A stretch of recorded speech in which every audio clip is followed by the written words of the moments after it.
I leave you to that. Verse 26.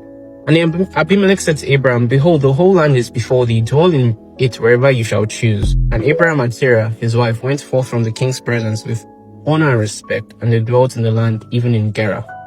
And all the inhabitants of the land of the Philistines and the king's servants were still in pain, through the plague which the angel had inflicted upon them the whole night on account of Sarah. Kai. They will never forget. And Abimelech sent for Abraham, saying, pray now for thy servants to the Lord thy God, that he may put away this mortality from amongst us. And Abraham prayed on account of Abimelech and his subjects.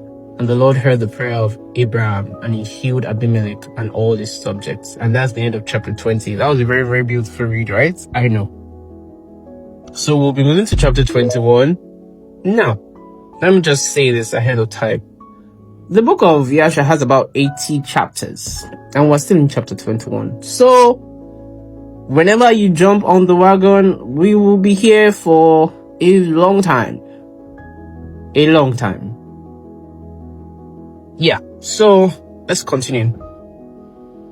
Chapter 21 verse 1. And it was at that time, at the end of a year and 4 months of Abraham's dwelling in the land of the Philistines in Gerar. Do not forget that Sarah was still this beautiful at the age of 90. And Abimelech did not even think twice. That's wild. That's seriously funny.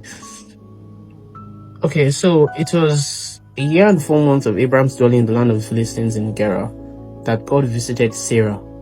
And the Lord remembered her. And she conceived and bare a son to Abraham. You can see why God was even very angry. God was about to fulfill his promise, his prophecy. And one a king that had no, prior knowledge. It said verse 2. And Abraham called the name of the son which was born to him, which Sarah bare to him, Isaac. And Abraham circumcised his son Isaac at 8 days old, as God had commanded Abraham to do unto his seed after him.